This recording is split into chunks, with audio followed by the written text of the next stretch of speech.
Samsung Galaxy Note Edge hands-on review. Not content with unleashing the Galaxy Note 4 on the world, Samsung has brought its wacky brother the Note Edge out to play, and it's got a curved wraparound display. Although its eye-catching form factor will raise lots of questions, not to mention eyebrows, the Note Edge's spec sheet is identical to its sibling in almost every single way.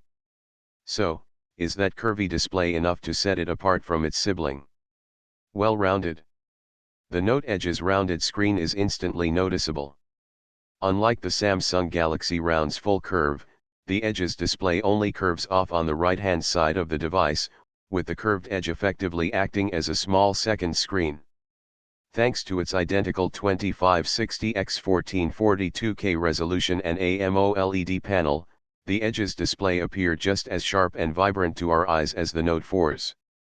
While the Note 4 has a 5:7 in display with a 16:9 aspect ratio, the Note Edge's display is slightly smaller at 5:6 in with a 16:10 aspect ratio, thanks to the nature of the curved display. Living on the edge. Samsung showed off various different uses for the news ticker-like second screen. You can display the time and discreetly view notifications by swiping the curved edge while the rest of the screen remains blank. We found the swipe a little tricky to master, and would have preferred a simple double tap method, as seen in the likes of the LG G3 or HTC One M8.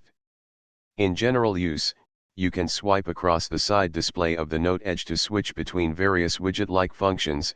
You can track your calories burned and steps taken, see the latest stocks and weather information, scroll past.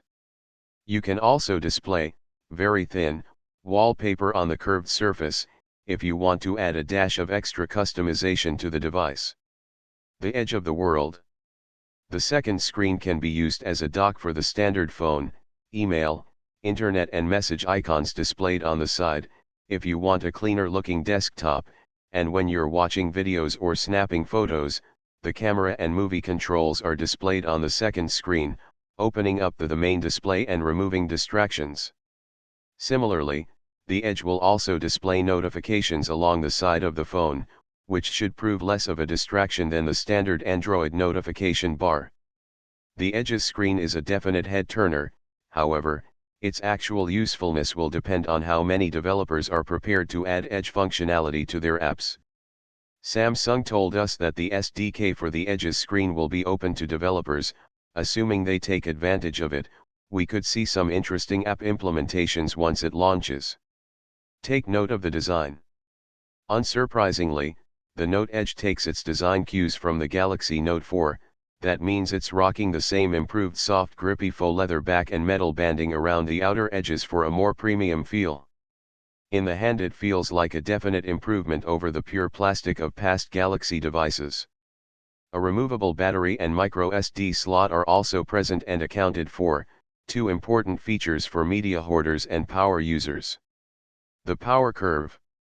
Like the Note 4, the Edge comes rocking a quad-core 27 GHz Snapdragon 805 processor and 3 GB of RAM, which makes it incredibly powerful, on paper at least.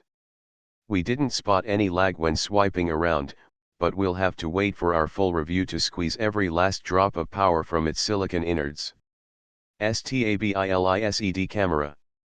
We didn't have time to thoroughly test out the 16MP camera of the Edge and compare shots with its rivals, but we have high hopes for its optical image stabilization. The LG G3 already makes good use of its OIS lens to capture more light in darker conditions while minimizing blur. We'd expect to see more of the same from its similarly equipped Samsung rivals. The Edge also features a wide-angle selfie mode which you can sweep across like a panorama to capture more subjects. Both the Note 4 and the Note Edge also allow you to take a selfie by using their rear heart rate sensors as shutter buttons.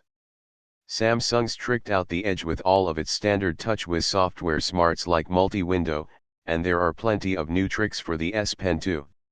Not only is it twice as sensitive, you can use it to select sections of the screen and paste them into a scrapbook, before dragging and dropping them into messages and emails to send them off. A feature called Snap Note also caught our eye. If you snap a photo of whiteboard or paper notes, it automatically detects the edges, compensates for any skewed angles, and converts text and diagrams into digitally editable versions. That means you can increase the size of written text and even change its color.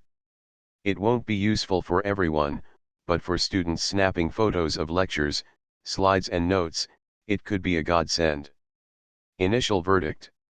At first glance, it's hard to see why Samsung just didn't release the Galaxy Note Edge and scrap the Note 4 altogether. When we asked a representative, they told us that price was one factor for releasing two separate devices. The increased production costs to create the Edge's curved display means that it won't be released in every market, although it's a pretty safe bet it will hit UK shores. The Edge has all the tasty specs and software tricks of the Note 4, with an unusual and eye-catching design thrown in for good measure. While the second screen's usefulness is debatable at this stage, it might be quirky enough to tempt users away from the standard Note 4. If the price is right, that is. Stay tuned for our full Galaxy Note Edge review for our final verdict. Price and release date. There's no official word regarding the Edge's price as of yet, but we expect it to land at around the £600 mark, thanks to its unusual design. It's already a whopping $900 SIM-free across the pond, so prepare your wallets for a shock. You can at least set aside a day to go and pick one up. Samsung has told trusted reviews that it'll land on UK shelves on Friday, November 28, with the option to pre-order directly from Samsung or Carphone Warehouse on November 14.